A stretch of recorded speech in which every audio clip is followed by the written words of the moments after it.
You're blinded by romance, you're blinded by science. Your condition is critically grave. But don't expect mercy from such an alliance.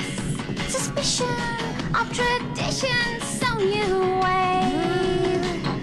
You need a bit of shock treatment. Gets you jumping like a real live wire. Need a bit of Shock treatment. So look out, mister. Don't you blow your left resistor for a sister that'll certify ya. Hello, everybody. Welcome to another episode of Film Seizure. Hello. I'm Jeff Arbuckle. I'm Jason Oliver. And this week we got ourselves a bit of shock treatment. Ooh, shock treatment. Yeah. That's all the singing you got from me. Yeah. Well, I mean, the movie sings enough for everybody. The movie sings a lot. Yeah. It's like there's very little no music in this movie. It's almost pretty much, song to song, like little strings of plot and dialogue to get to the next song. It's a lot of song singing. But a lot of short songs. Yeah. They're not, they're ditties almost. Not, sort of vignettes. Yeah. In a way. So, some people may be like, what the hell, shock treatment? Right. So, Shock Treatment's 1981. It is the sequel to... Air quotes sequel? No, legit sequel to Rocky Horror Picture Show. Kind of. No, it is. It is. It's the furthering adventures of Brad and Janet Majors. Sure. It's, okay. I will say that... But this movie stands on its own. It's a sequel like the James Bond movies are sequels. Yeah, it's not really dependent on Rocky Horror in any way, shape, or form. Not really, other than it's... I kind of feel like this was probably maybe after they wrote this script. Now, this sequel idea went through several iterations before it got here. But I would be curious if... Okay, so... Rocky Horror Picture Show is Brad and Janet kind of in the midst of their of the height of their love for one another. Yeah, aren't they almost like newlyweds? Are they on the honeymoon in that? No, well, they get engaged at the start of that. Okay. So I don't. Man, it has been a little while since yeah. But basically, to all the fucking Rocky Horror fanatics out there, forgive me especially because I've seen it a lot more recently. Because than you. I haven't seen it. I probably haven't seen it since I virgin saw it in the theater. Right? Whew. Yeah. Man, I'm glad I saw it at home and not in the theater. Well, I saw it before that.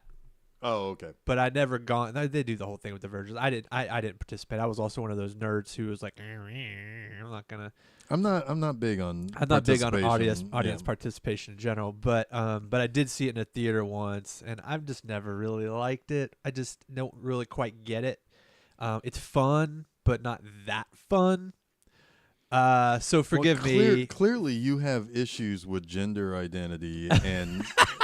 Clearly, and the LGBT. I just don't get it. I'm not woke.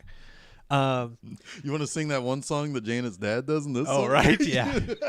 That's funny. That was like probably one of the funniest jokes in the movie. But no, I don't have this strong like distaste or hatred for Rocky Horror. It's just not my thing. So forgive me. Well, I'm not coming into shock treatment with a ton of love for Rocky Horror. Although, I mean, we've talked about this before. I think you waver on the line as far as what you like in musicals. Yeah. But So Rocky Horror really, honestly, pretty kind of lines up with what I would think I would like. Sure. It's just maybe a little wackier than I like. Maybe. I don't know. Wacky. Do I really consider Rocky Horror Picture Show quote unquote wacky?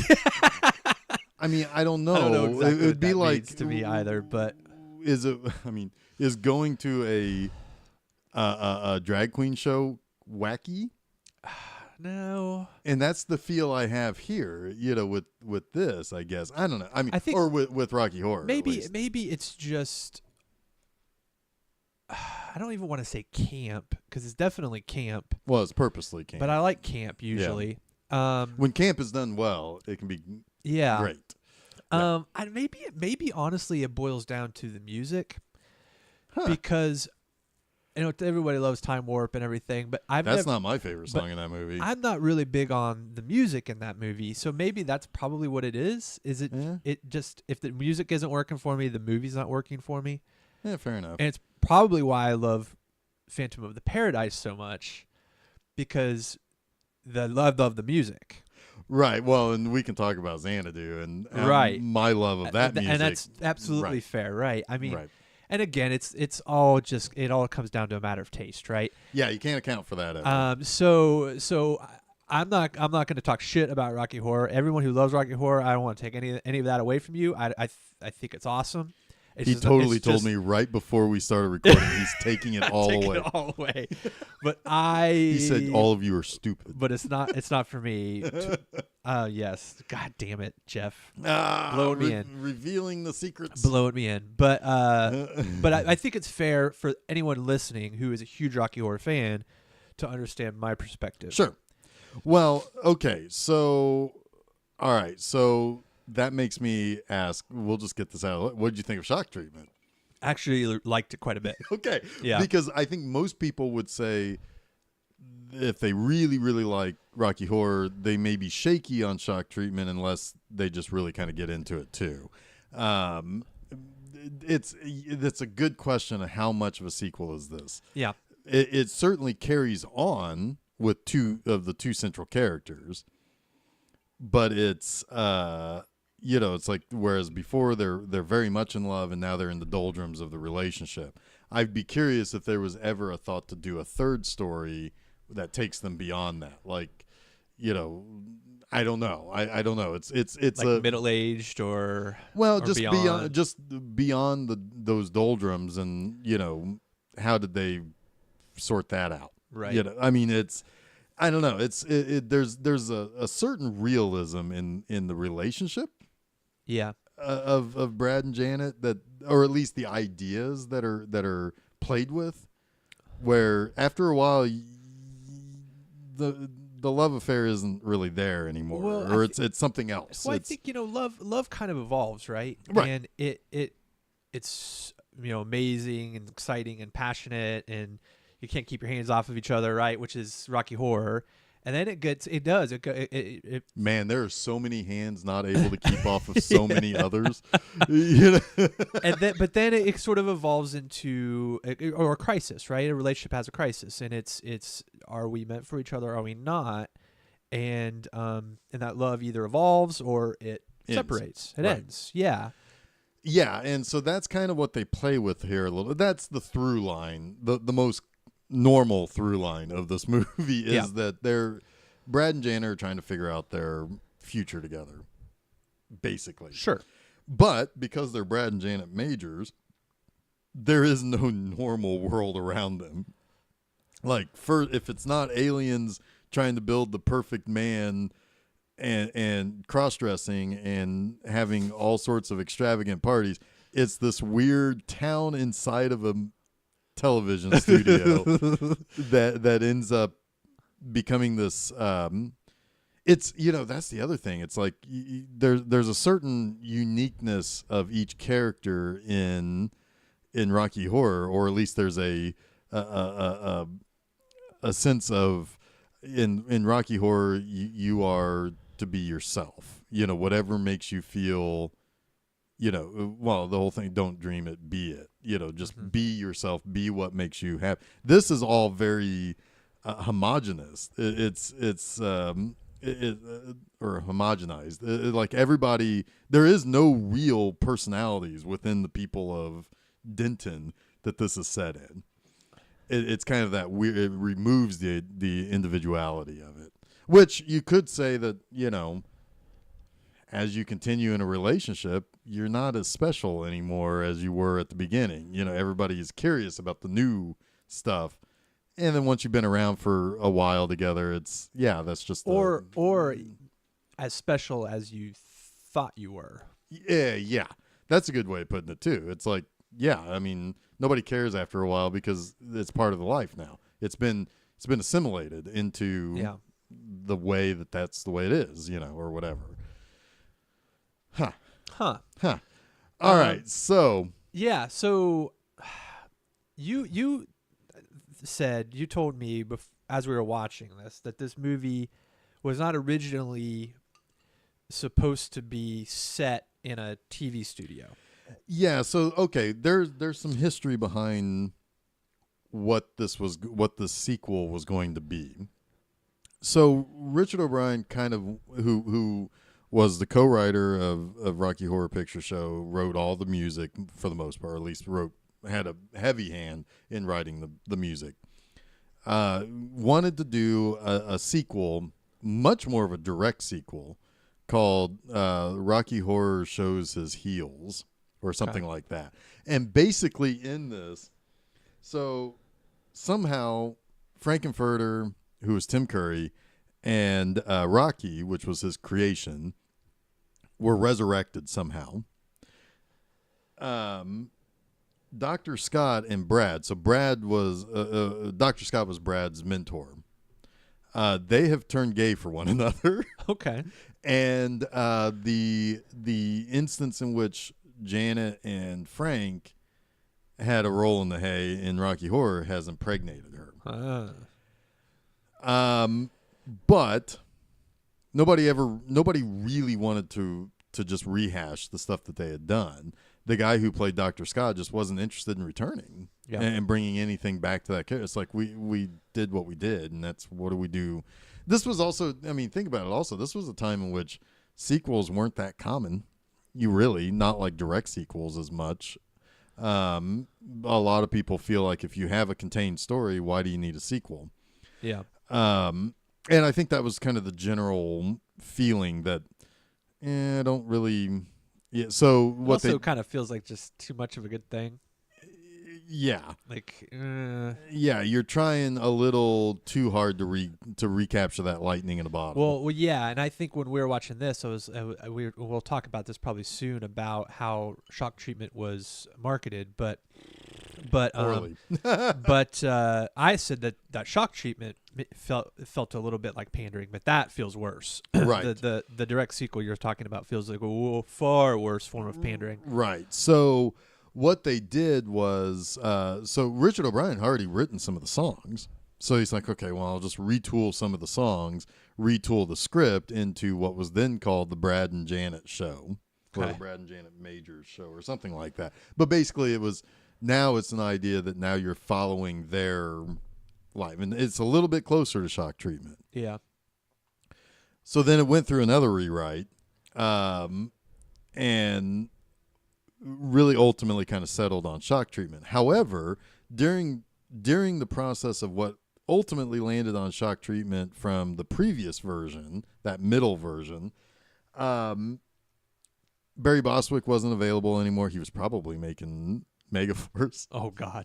Wouldn't that be amazing? I got this thing called Megaforce. Yeah.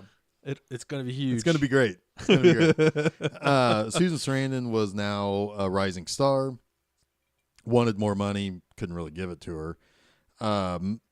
Tim Curry was absolutely on board to play the villain in this, Farley Flavors. But then when Barry Bostwick dropped out, he dropped out also because he didn't feel like he could also play Brad. And that's an important part in this, that the guy who's playing Brad, Cliff DeYoung, is also playing the villain, Farley Flavors.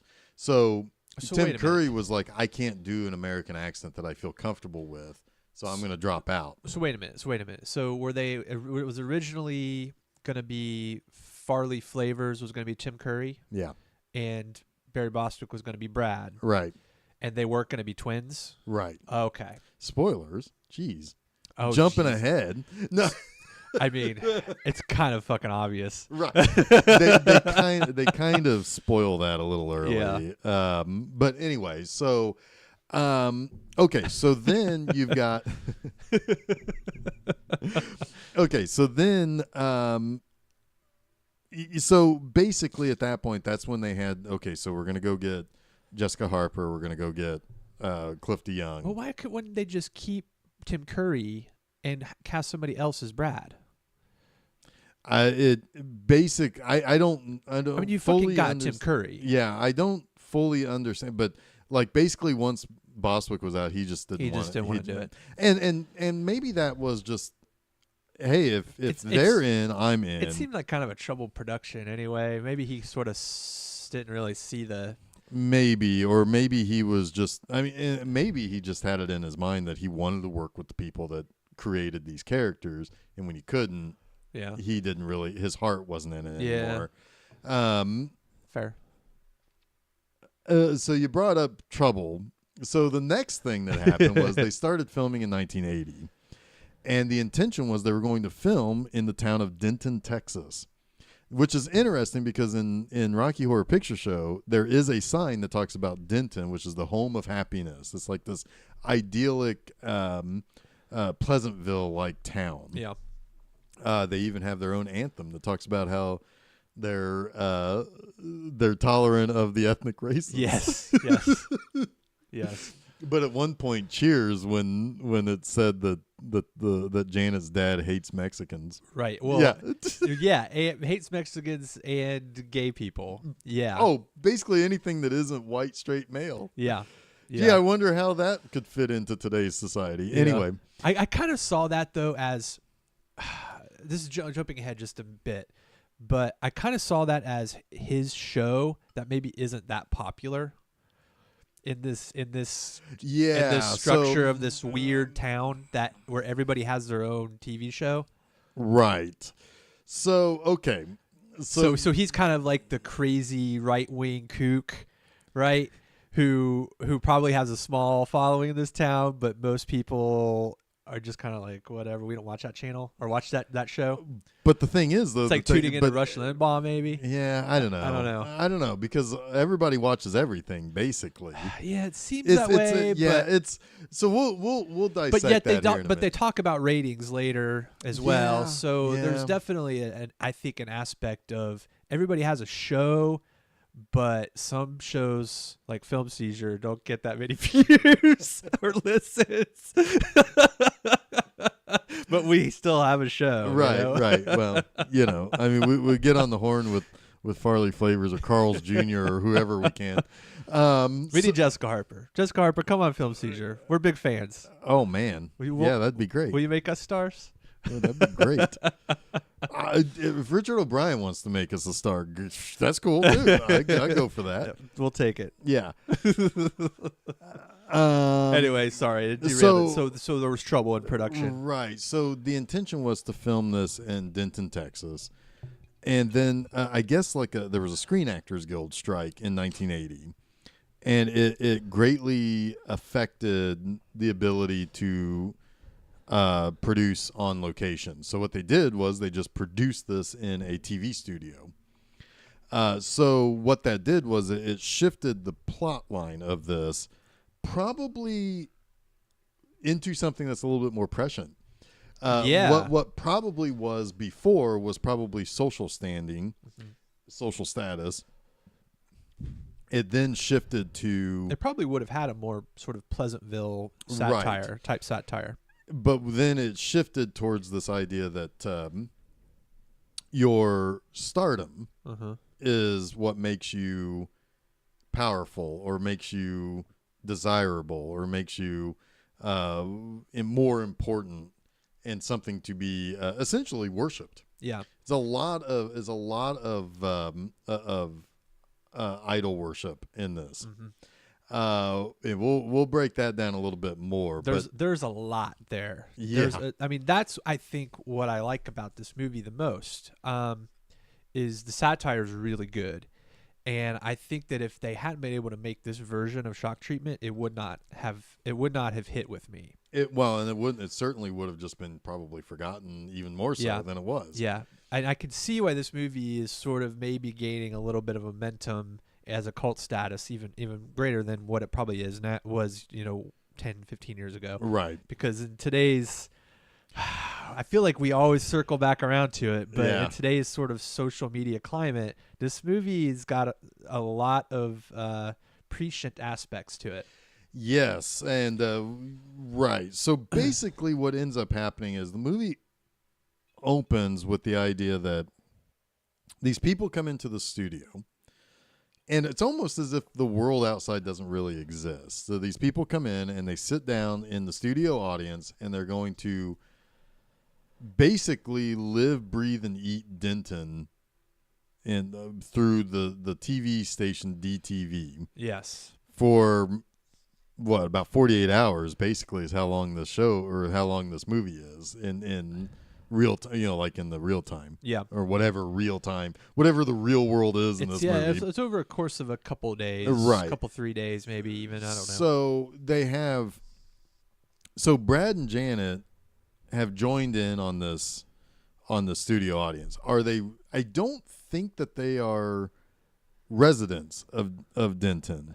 Basically, the residents of Denton are either running Denton, have a show on Denton, or are in the studio audience. Yeah, it's not super clear to me. This movie is really. I said this while I was watching it, Jeff. This movie is really difficult to acclimate to, because it's not super clear what the reality is and what isn't. What setting you're in when it moves from place to place. It's almost like it requires you to latch on the character. Yeah. But even then, you don't know if they're performing for camera or if they're performing as themselves, and where the line between those things blur, and what commentary is that on you watching them. Yeah. While they're not being filmed, but yet being filmed, right? Right. So it's fascinating. Right. Yeah. So Brad and Janet get picked to be on Bert Schnick's Marriage Maze. And Bert Schnick is actually played by Barry Humphries, who is Dame Edna, for those who might remember that piece of 80s or 90s pop culture there. But he is basically, the moment that they come on, it's just let's shit on Brad, basically. So they well, it's funny. I even got sucked in, right? Like, everyone's having a great time. They're singing their anthem, Yeah. And Brad is like, he doesn't know the words. He has no rhythm. He has no rhythm. He keeps missing the claps, Yeah. right? And you could see Janet next to him getting kind of visibly sort of Well, it's like you're annoyed embarrassing by him. Yeah. And because he looks like a lump on a log. I mean, like he's even hunched and cross-armed and I mentioned, man, Janet really just needs to dump this Brad guy, right? And Jeff was like, "Oh boy, well, you wait, yeah," because that's basically kind of like the whole rest of the movie deals with that relationship. So the prize that they win, quote unquote win, I don't even know how they're playing the game, but the prize that is won is that Brad is going to be committed for basically to get better mental health. Yeah, he's emotionally crippled. He is an emotionally crippled. They got away many, many times to say that Brad is emotionally crippled. Right. Just flat out saying he is an emotional cripple. Yes. That's even harsher to say it like that. So that's where we meet the town's resident mental health doctors, Cosmo Nation, and Cosmo Nation. Oh, I can't remember Patricia Quinn's character, but the Nations. It's Cosmo and Nation McKinley. That's what it is. Cosmo McKinley and Nation McKinley. Yeah. Wow, you pulled that out. Well, I remember that because later the revelation and McKinley being the key to that revelation. Oh yeah. So Cosmo is Richard O'Brien. Patricia Quinn is Nation. Dr. Nation McKinley. Yeah. Yeah. So real quick, my favorite person in Rocky Horror Picture Show was always Patricia Quinn. For some reason, I was always really super attracted to her as kind of that zombie, kind of magenta. Yeah, magenta as the maid. It's like there was just something about her I thought was just hot. I don't know. Anyway, so they basically very quickly decide that Brad just needs to be locked up forever. Like they basically want Janet to sign a contract that will basically give them rights over him forever, and basically just throw him in a cage in the terminal ward, no less. Yes, it says terminal ward. Yeah, in and then, neons. right, and basically you're going to throw away the key on him. Yep. All of this is a plot to make Janet a star, to rise above Brad, so that Farley Flavors, Brad's unknown until like the last 10 minutes. right, until Charles Gray is able to sort this out. This long lost twin brother who's jealous that Brad has Janet. I mean, he just has somebody to love, basically. Yeah. Now Farley is the guy who basically runs Denton. He's a fast food magnate. He took over the town. And basically, again, this is where we get to that cult of personality idea, that his stature, his importance to this town has made him seemingly what's the word I'm looking for? Basically, he's placed on a pedestal above everybody else. He can never do wrong. What he says is basically law, even though assuming that there's some sort of sense of law here, but he sees all, he knows all, he watches all, and he decides what's best for the people of Denton. And in case you weren't sure that he's the villain of the movie, they put a scar on his face. Fuck yeah, they did. Interestingly enough, Cliff DeYoung said he based his portrayal of Farley around Jack Nicholson. Huh. You can kind of see it the way he grins, that he says things a certain way that's very deliberate and slow. Uh-huh. So anyway, so basically he wants Janet for himself. So he basically is trying to make her the poster child for mental health, that basically she is perfect. And, therefore he'll basically be able to tear her away from. Yeah. It's in a movie packed full of social commentary. That one comes at the end. It's this whole idea of sanity equals vanity. Equals the path to righteousness, basically. Yeah. Yeah. This idea of your own self-importance is what makes you healthy. Yes. It's and goddamn, you don't have to go any further than Instagram to see how people react to that idea. It's that idea crystallized. Right. Yep. And I mean, and this was, 35 years before something like that really took hold. There was no even concept. Right. It was just, I mean, this movie's told in sort of the context of television ratings, which is Yes. still very easy to understand, but we have gone far beyond that. Right. I mean, we have all these content creators. We have all these, people who aren't even creating content, who aren't even fighting for viewers or listeners. They're fighting for people to just like them. And some people, because of the pictures that they take or their lives that they're leading. Well, they're influencers. You're right. Yeah, I mean, they want you to go to Fire Festival, man. Yeah, I want my bologna sandwich. Here's a fucking half ripped up tent and a bologna sandwich, fuckers. Anyway, I'm sorry, but there might not have been a better day in the last 5 years than when Fire Festival happened and all of the social media was coming out about that. Man, I didn't even know what was going on. That shows you how much I'm out of the loop. It really truly felt like the rich were eating themselves, and it was just so fucking funny. It's funny when I watch the documentaries about that. Just another tangent here. I didn't feel sorry for those fuckers who got taken. You had the money to be taken, so I don't feel sorry for you. I mean, God. Yeah, and the fact that it's like, well, I'm an influencer. My people are going to need to know what's going on. No, we don't. We really don't. And if people really need that, man, I feel sorry for you guys, man. I mean, like, fuck. Yeah. Anyway, please listen to our show. And yeah, read my articles. please. We're desperate for Facebook likes and subscriptions. I'm gonna start posting pictures of my bikini body. I'm not sure what my influencees will think if you don't love my show. Oh my God. Yeah. Anyway, so that's the idea that we're playing with here, right? Yes. It's TV ratings, because also remember Richard O'Brien is from either England or Ireland. To be honest with you, I don't know. I know Patricia Quinn's Irish. Nell Campbell is Australian, I think, but he's British, I think. Maybe Irish, but probably British. He knows that the UK, much like the United States, has a very interesting relationship with celebrity power. I mean, geez, how much? I mean, we get inundated with stuff about the royal family over here. They don't mean anything to us.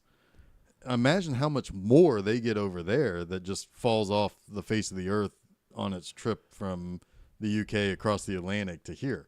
So like we find ourselves getting very wrapped up with, like, my mom loves reading like the tabloids. She knows it's not real, but like she loves reading like stuff like People and Us Weekly and all of that. And it's like, yeah, I mean, they're just like us. Who wore it best? Those are my favorite ones. yeah. Yeah. 15 things you won't believe about Matthew McConaughey. He's just like us. He's not just like Nope. He gets to play bongos naked. I want to play bongos naked. He is just exactly like Matthew McConaughey. Yeah, that's what you call unique. And God bless him for that. Yeah. Yep. So anyway, so like you're still dealing with like these ideas of like fame and fortune, less fortune, more the fame. Your fame equals your self-worth. Yeah, this is interesting. Yeah, I mean, so I this is just a quick tangent. I just watched Highwaymen last night, which is this movie with Kevin Costner and Woody Harrelson where they're tracking Bonnie and Clyde, right? Oh yeah. And it's a pretty okay movie, you know. It's not going to blow your mind, but it's a fun, interesting movie about that situation. And it's a lot of what they talk about, or what kind of runs through that movie, is this idea of the celebrity of Bonnie and Clyde, right? And there's a line in it at one point that Woody Harrelson says, used to be you got in the press for doing something important. Now all you have to do is shoot someone. Yeah. Right? And there's that whole idea of infamy and importance and fame and credits, I guess, right? Right. Well, why do people who get captured for killing 2 or 3 people kind of want to take credit for a dozen more people? Yeah. You know. Yeah, and then there it is, right? Yeah. There's this connection to it doesn't really matter what you're famous for, as long as you're famous. Right. And that's a pretty common kind of theme in a lot of satire like this. But but I think it's kind of true, and it's right. why a lot of times there's this movement. It should have happened a long time ago to not print the names of the mass shooters and not give them the don't show their photographs. You know, the less we give them attention, maybe the less we'll have of this moving forward, because there isn't anything to gain as far as notoriety. It was just a lifetime in prison. Right.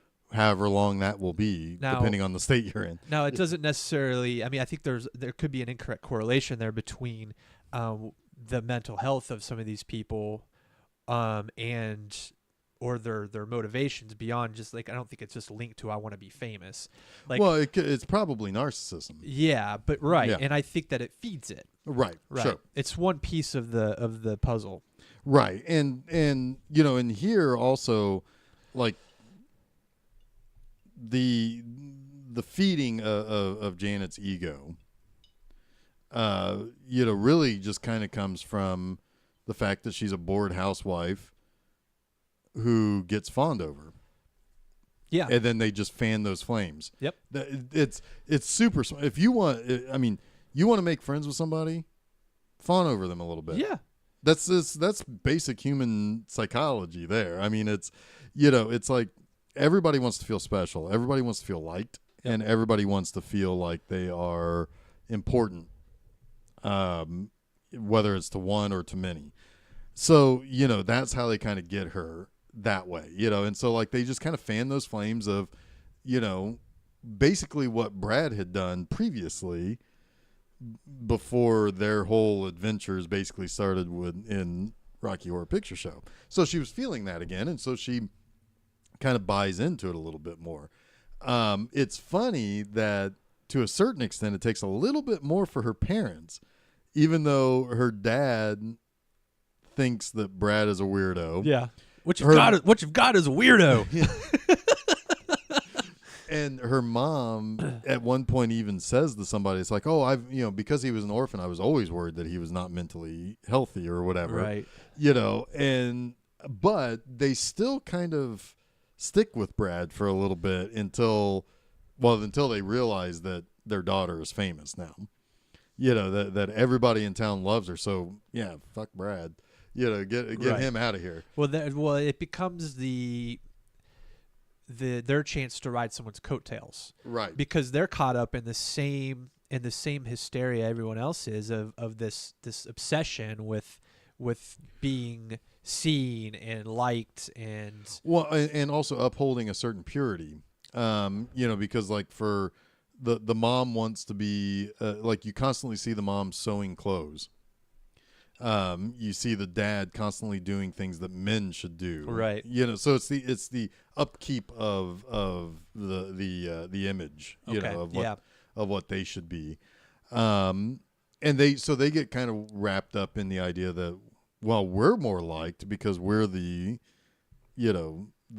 our progeny is now well liked, and yeah. But then is there an opportunity to push their agenda, the purity that they have of the things that they believe in? Well, in a way, that's what it ultimately comes down to, right? Farley Flavors wants there to be mental health equals some moral purity, right? Which, of course, the stronger you appear, much like the dad character, he's very iron skinned, and ironclad, and he's he doesn't really have anything nice to say until the end about anybody. Like, it's like he's the typical macho or machismo facade, that men don't show those feelings and so forth. So he feels like he's in the right now because the idea is that whatever is deemed mentally correct is going to favor him, probably. Probably. Yeah.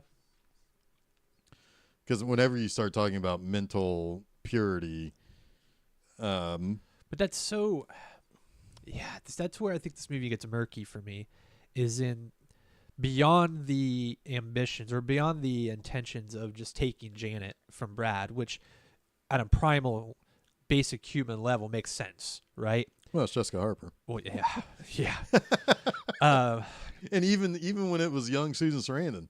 Yeah, I would go supervillain, TV magnet / dictator for Jessica Harper. Okay, wow, wow, throwing down the gauntlet. Yeah, I mean, even today. Wow. Yeah, she's beautiful. Wow. I love Jessica. Go. Damn. But wow, I'm gonna have to stand against you probably. In the end. You might, but I'm not so sure I'm in for this dictatorship. But I don't know where I was going with this. Anyway, shit. I tangented my own tangent into a dead end. We did that. We do that. Right into a dead end. Right into a dead Boom. end. No, you were talking about like the opportunity you're talking about like Farley Flavors basically. Oh, yes. I was talking about not really understanding his further intentions. Beyond just getting Jessica Harper. Yeah, getting Janet. It did. Well, he was mentally insane too. Sure. Yeah. So maybe part of it is just justifying his own mental condition. Well, he was justifying his own jealousy and pride. Yeah. Yeah. Which is that. Jealousy probably of all of the quote unquote 7 deadly sins is the one that really does lead to mental problem. Which one? Pride? Jealousy. Jealousy? Yeah. Probably more likely jealousy will create mental instability quicker than most others. He's definitely narcissistic and jealous. Yeah. Yeah. Yeah. But so basically the whole movie at this point is now built around the idea that we're going to make Janet the star that this guy thinks she is. Farley thinks she is, basically, because he's just jealous of his brother. And we're going to lock up my brother forever. And I'll have the girl, and everyone will forget about and Brad. everybody will forget about him, and he will basically wither and die in a cell. Yeah. So in order to kind of help further this, of course, he has Bert Schnick, who is a lot bigger part of Denton than you think. Because I mean, like he's got a direct line to Flavors, that even the McKinleys don't have, because they're being basically told what to do, and they just have to do what they're told to do. Pretty much, Bert is second in charge. Kind of, yeah. Of Denton, yeah. Yeah, ultimately, yeah. Even above the evangelist guy. But so the McKinleys become an important part of this because they're basically going to be administering the treatment to Brad. And a couple of people that had a show that gets the plug pulled on basically are starting to question, like, what is going on in this town? Something doesn't feel, because we've just been thrown out. Like, we're seemingly liked people, but we've been thrown out. And they discover that Cosmo and Nation McKinley are just actors. They're not even mental health professionals doctors at all. Yeah. Right. They're just character actors. Yeah. And that they've gone by other names, like Coolidge. That was another former president's name, and there was a couple of others. But so basically, this is all just a big manipulation plan, not just to get the girl. But here's where I think, to answer your question, what's Flavor's next step? Well, he wants the whole town under his control.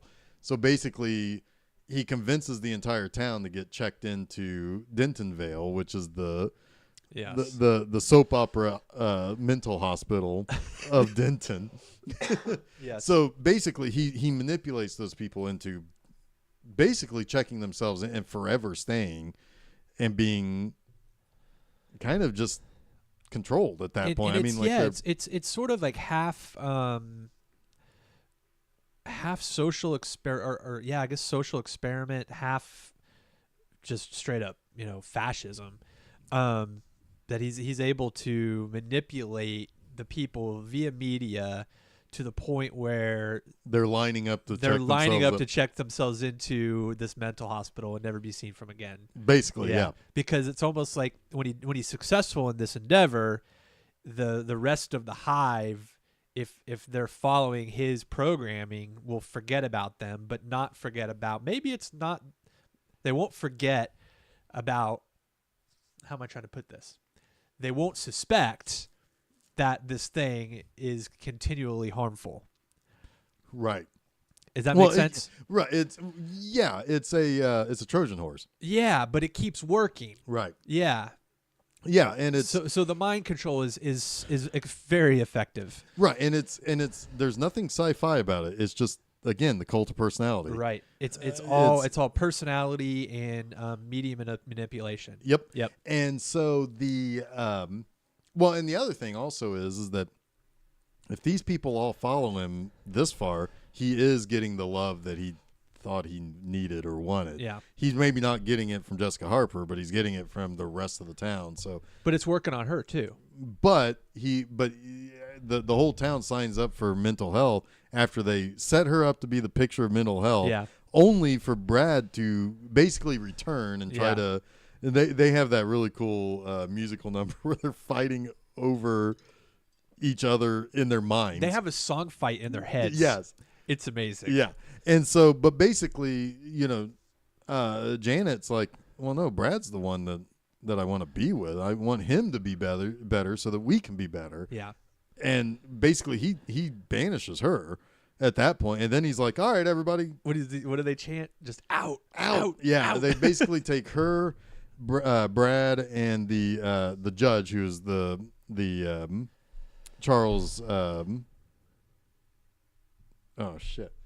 The guy. Yeah, the judge and his wife who had the no, show. it's not his wife. Oh, yeah, that's right. It was his co-host. Right, but They had she the kind show. of is falling for him.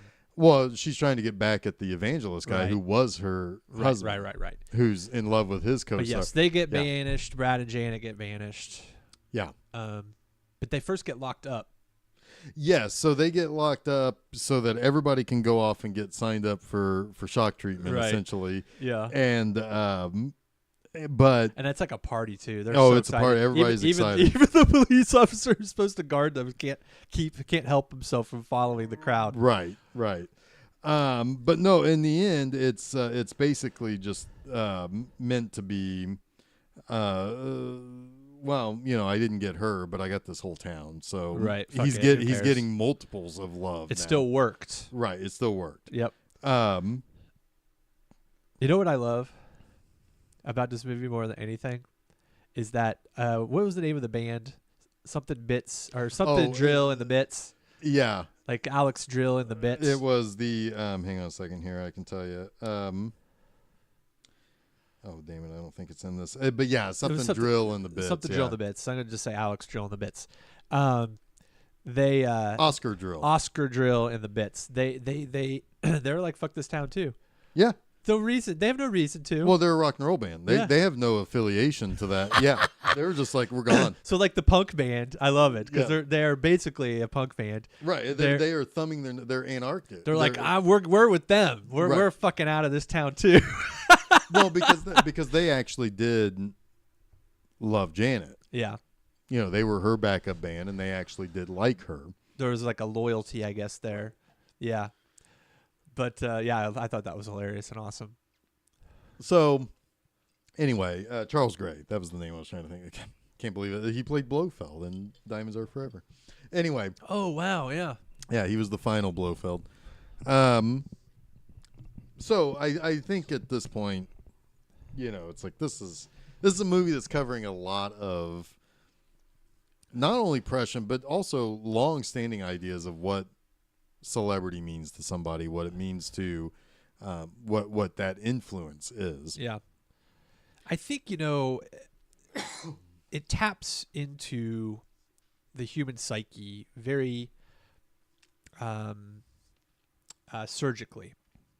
Mm-hmm. It really Well, there's a whole song that's about look what I did for my id. yeah. Right.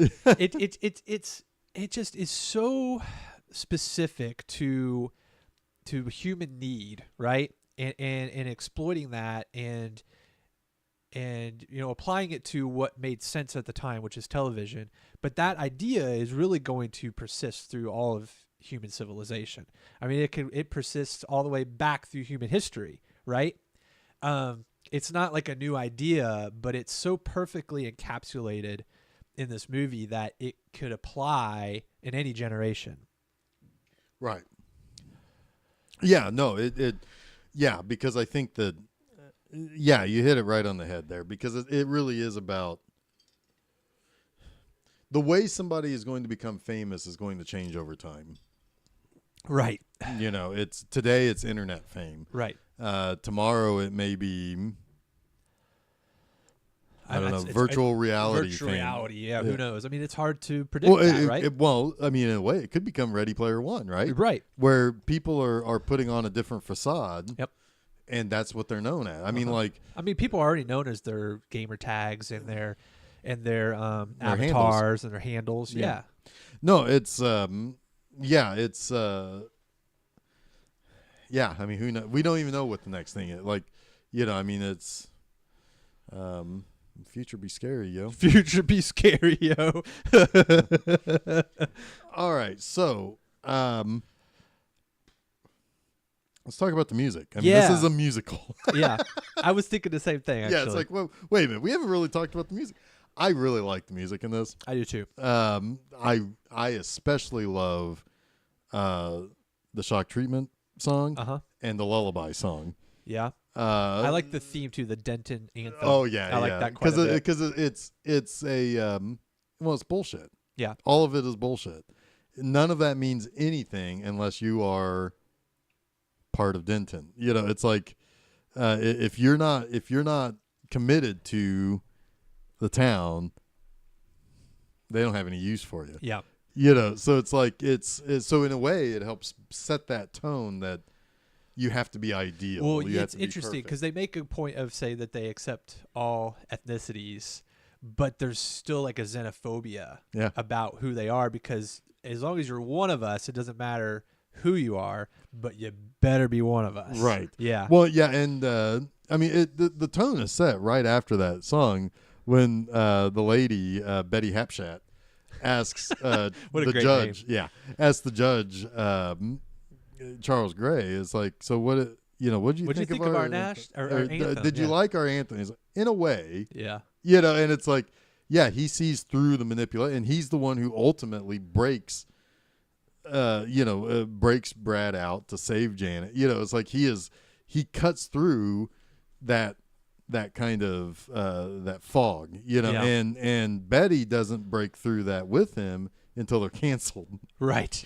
Because she is like, oh, look at you and your conspiracy theories or whatever, because he's questioning. It's like, whatever happened to those people who were never seen again after their show was, Right. it's like almost like they were thrown out back and shot like a broken down horse or something, but so she thought he was crazy until it happened to them. So they become kind of the major the force behind saving the day for the characters that mean the most in this movie. Oh, one thing more before we talk about the songs, the music, or more about the songs and music. It just occurred to me that this is sort of also prescient of like medical celebrities. Dr. Oz and shit. Yeah. Yeah, because that's kind of what Bert Schnick is. Yeah. Is just he has a talk show basically. What's your problem? I mean, and then he takes them to the boot camp that is the McKinleys. I mean, it's still sort of an old idea too, though, like the snake oil salesman, right? Sure.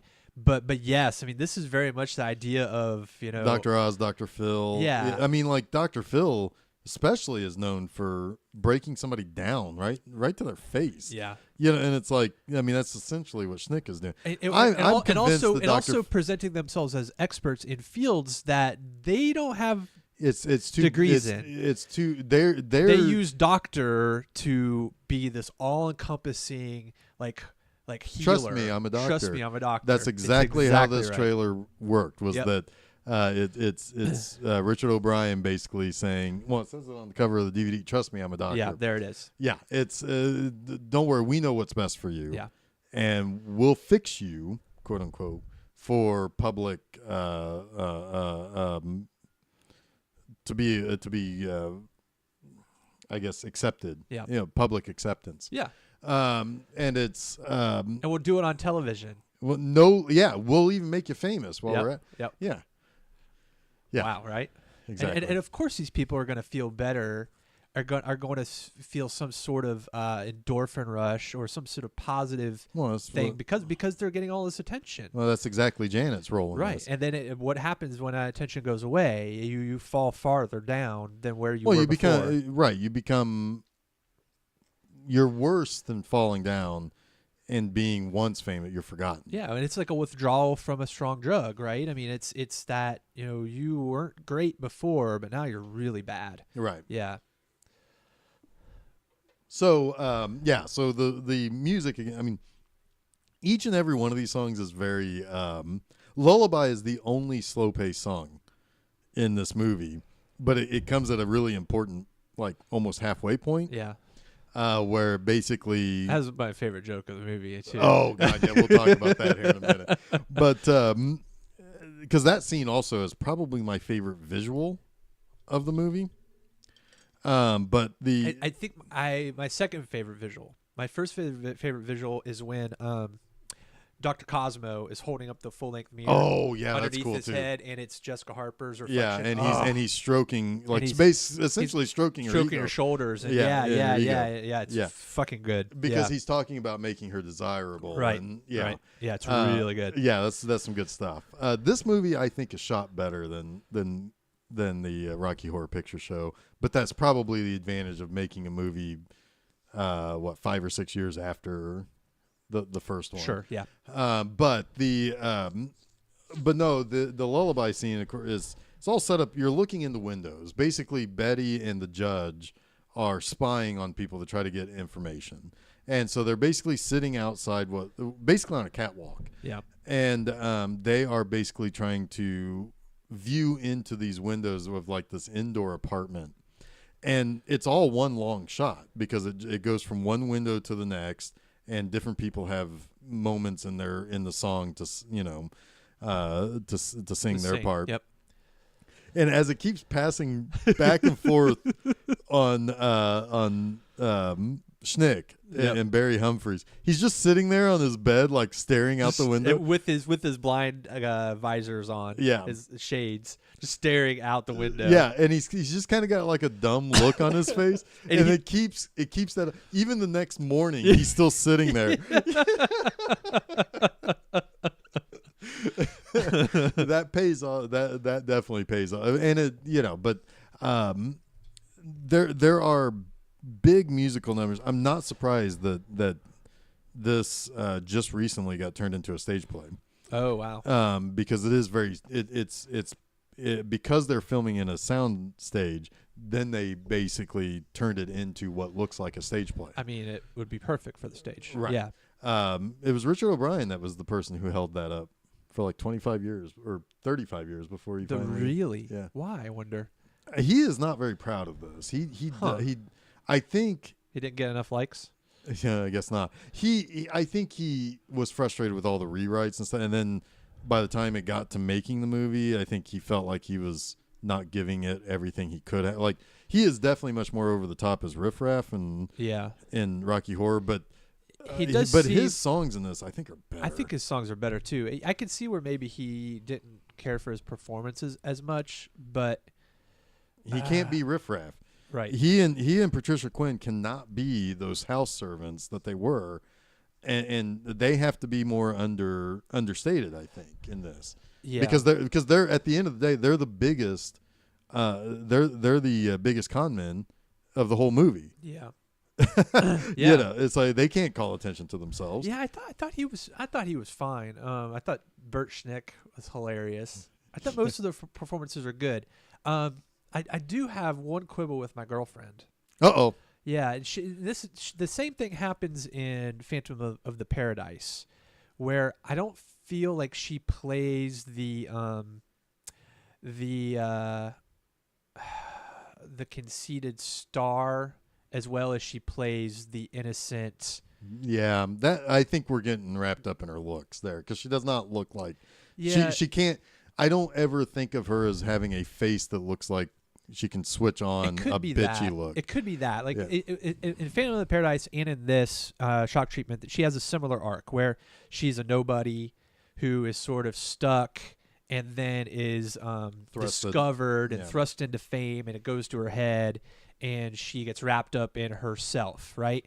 And when that happens in both of those movies, I don't believe her performance as much. And I don't know if it's just she's uncomfortable with that, with portraying that, or what. But she's much better in the run up and in the come down from when she is at sort of the peak of her celebrity in both movies. I mean, I see where you're coming from there. But there is a moment where it sort of peaks. Like, I think in Phantom of the Paradise, it's when she auditions. Yeah. And she dances off the stage, like, so good in that scene, right? Mm-hmm. But then she's kind of, from there, she's sort of like, I don't know, maybe it's just bad storytelling too. It's like too big of a jump. Oh, sure. From I'm confident in myself to I'm totally wrapped up in myself. Well, the moment in this movie is when she gets the little black dress. Right. Which has another great song too. Right. And that's got your favorite shot with right. And so The other thing I like about that is that when they give her that dress, they paint her face differently. She looks soulless. Yeah. Because she just has like this pale face with, like with the makeup and what. But they powder her face, much the same way that the Schnick character is powdered. And so basically, she's become a shell of herself. I think too. Now we're talking this through, that I don't know if it's deliberate on her part in both movies, but it really kind of works because it still shows that it's going to her head, but she's uncomfortable with it. Mm-hmm. You know what I mean? or well, she keeps asking to see Brad forever and ever and ever, even after she becomes famous. She's like, but they still have to manipulate her to say, well, he is. Well, they're still drugging her the whole movie too. True, yeah. Yeah. But yeah, they basically say that, well, he's showing improvement because you're becoming so famous, or right. And sanity is vanity. Right, and so she has to play that up, right? Where she basically just comes in and it's like, let me tell you how fabulous I am. Yeah, but I could see where maybe not totally understanding the nuance of the role could affect your performance. But maybe I'm just totally wrong, and maybe it just works. I don't know. Yeah, I mean, no, I can. I mean, there are times when I feel like some of the performances elsewhere are wooden as well, like the judge. Well, that's Charles Gray. I know it's very flat, very wooden. His compatriot is much better than him. Nobody is having the fun that Cliff DeYoung's having. Yes, that is true as hell. That guy is all in on this movie. That is very true. Yeah, and the guy who plays Bert. Oh yeah. He's Barry all Humphries. in. He's absolutely all in. Yeah. Oh yeah. Well, yeah. He's an over the top flamboyant actor. You know. So yeah. I mean that's. But no. This soundtrack you can listen to on Google Play. People have it on YouTube. If you're a record collector, I see this out in the wild all the time, and I'll be picking it up next time I see it.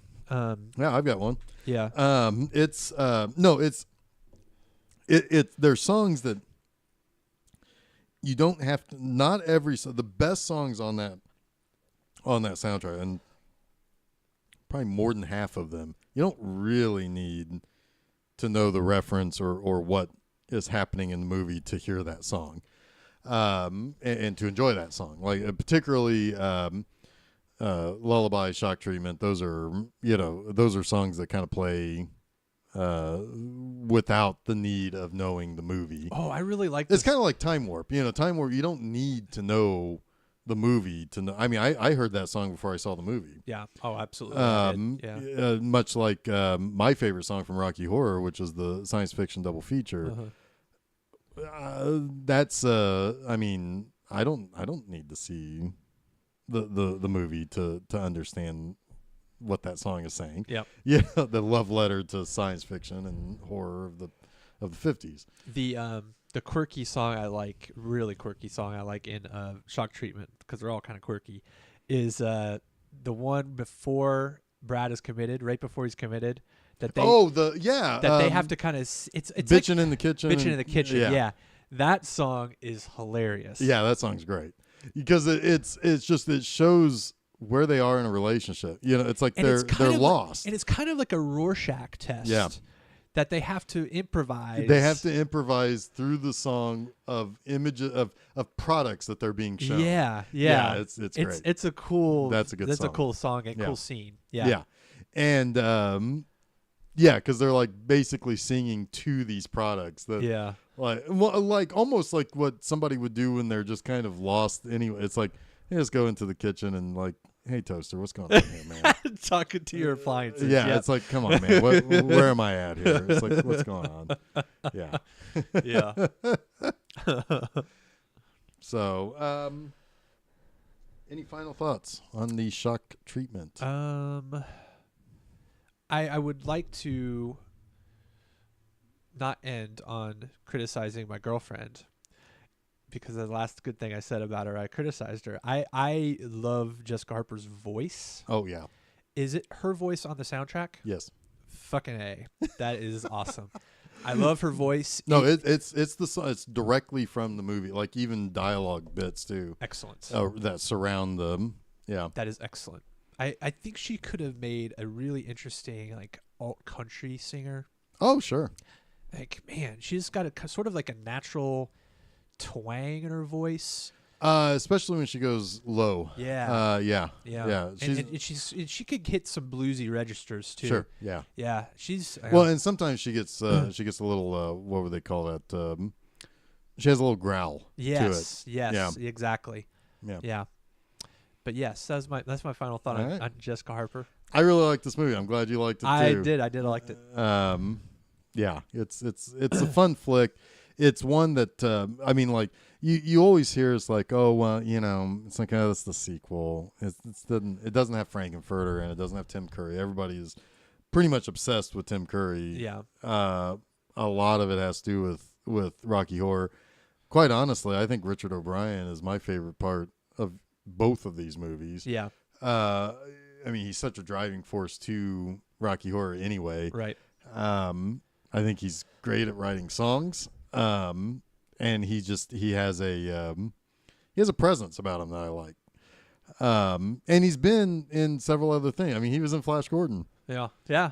You know, I mean, he's done some stuff that I've, you know, Done some things. he's done some things I've appreciated. But no, this isn't like Under the Cherry Moon, the sequel to Purple Rain. That's just, Oh, I've never seen that. I haven't either, but it has always had a terrible reputation. Yeah. And this movie, I mean, Roger Ebert, his criticism of this movie was that the Rocky Horror fans would reject this. Wow, that's not a criticism. I know, right? I don't get it sometimes with him, you know, because it's like, right. He basically, it's like, I don't think people will accept this like they do their fan favorite movie. So it's probably, basically it's saying like, I guess it's not that good, but that doesn't make any sense. Yeah. Again, it's accounting for taste, right? I mean, yes, you don't understand the intricacies of gender and why that movie is important to people. And I mean, you don't get it, but Shut up. Shut up. I was taking a drink of my my diet cherry. I was taking a drink of my diet cherry cola, and I wasn't quite listening to what Jeff was saying to me. I was looking for. He was looking right at me. And luckily, I swallowed before. Whoa! I guess you do get it then. Before I realized what the hell he was saying. But yes, everything is true. That's exactly right. I cannot like Rocky Horror Picture Show because I'm a bigot. Yeah. Yep. There it is. That's why there I don't it is, like folks. it. Yep. There Here it it is. is. You heard it here first. Wow. Man, we can't all be as progressive as I am. But isn't that the truth, though? Isn't that sad that is some people would say that? They would literally say It's just a weirdo wearing garter belts and shit. right, yeah. that, oh, you don't like Rocky Horror, you must not be an ally or whatever. Right? Oh, sure. That's oh, what I see. mean. I see what you're saying. Yeah. Yeah. No, it's Right. not that at all. I mean, obviously. Well, it's not, but, but for some people, the world is black and white. right. You It's know. just taste. Yeah. That's all it is. That's all it is. That's all it is. This movie, though, I think is deserving of its critical reevaluations that it's received over the past 35 years, 35 plus years. But yeah, I mean, I like when I am able to. It was sort of like Head, yeah, right? Where I kind of get to discover this sort of weirdo movie 35 years after it's made. And in the case of Head, it was like 50 years, right? Mm-hmm. And that it can still kind of like burrow into me yeah. and find a place Well, that it's going to live and grow. There's timeless elements to both of these movies. You know, it's that's why I Sometimes think they don't work for me, like Yellow Submarine, for instance. But what are you going to do? Well, what are you going to do? I figured though that you would have probably liked Head more anyway. Yeah, it's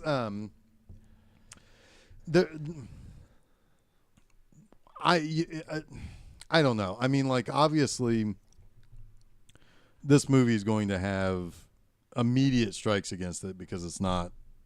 It's the sequel, or it's the unknown sequel to a beloved movie. There's a preconception that someone might go into. There's an expectation of some of the bonker stuff in the other one that's just not here. It's different. It's reconfigured. It's here. very different. And in a lot of ways, it's more sinister.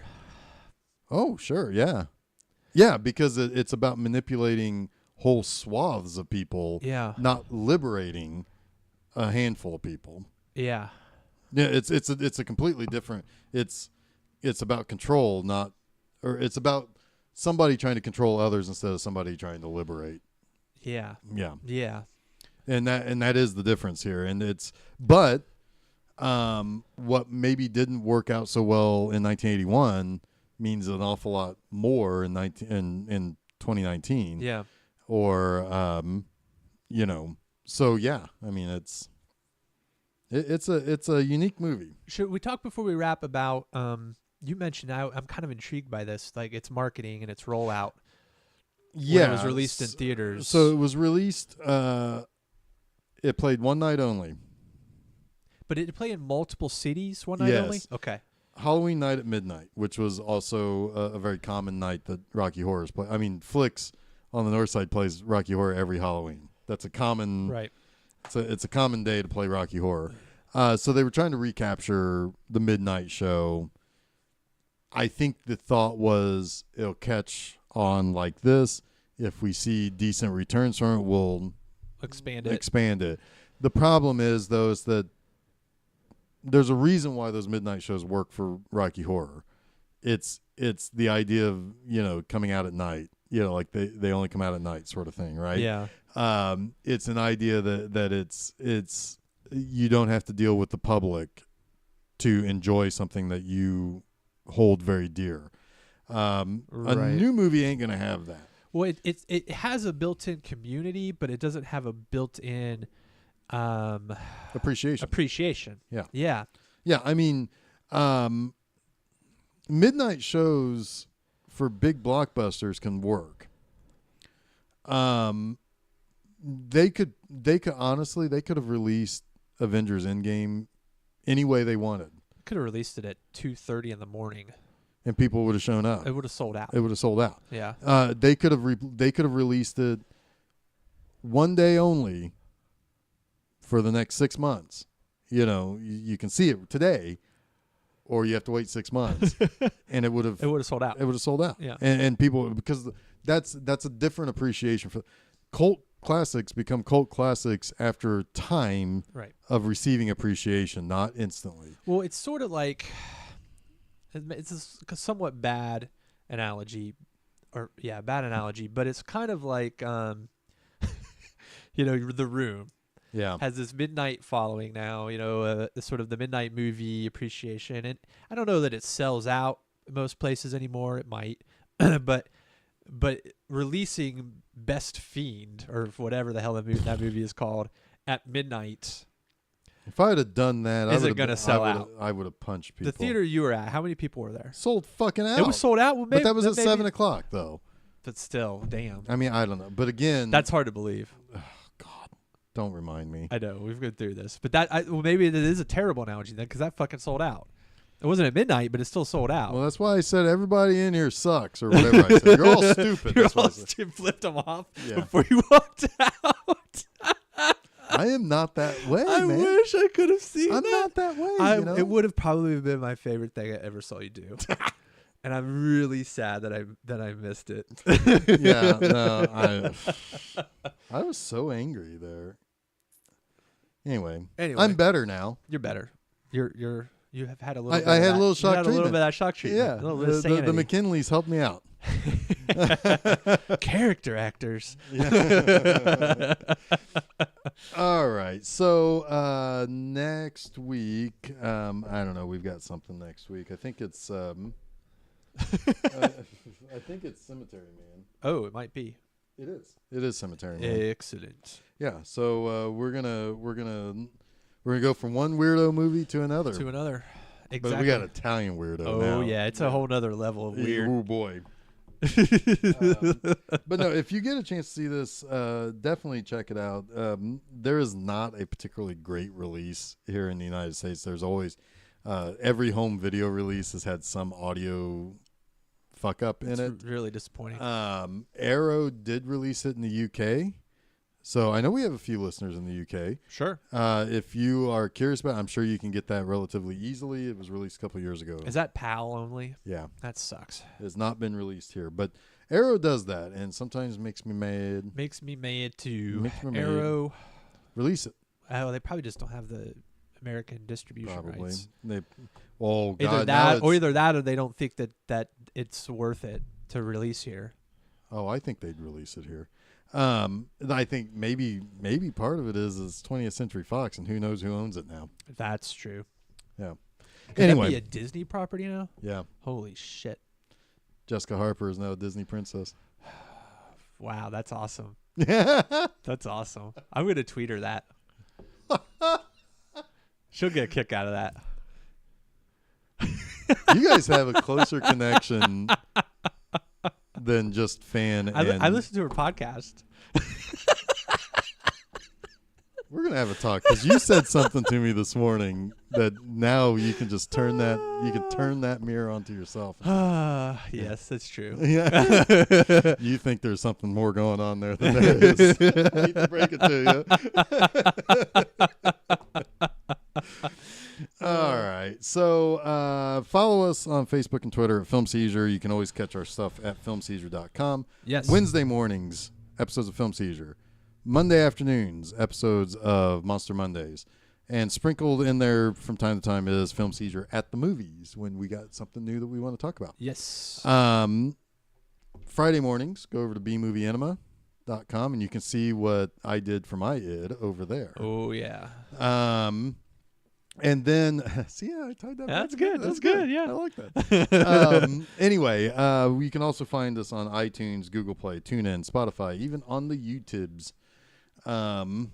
Yeah. Yeah. Well, we're scratching it out for subscribes and likes. Whatever. Over man. on the YouTubes. Yep. I'm gonna take a page from Logan Paul's book of assholery and You're gonna go to a Japanese forest and make fun of people. I'm just gonna go to a local cemetery and point and laugh at people. Oh, that's basically the same thing. Yeah. That'll get me some likes. Yeah. It'll certainly put my name in the papers, I'm sure. Oh God.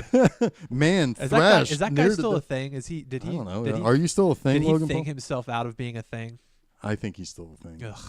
Yeah. He's gross. Anyway. You're gross, dude. All right. Until next week when we go over to Italy and take care of some returners. I am Jeff Arbuckle. I'm Jason Oliver, and you have been listening to Film Seizure. Night, it's time for bye-byes. It's been a great day, thanks a heap. Now it's time for everyone to go to sleep.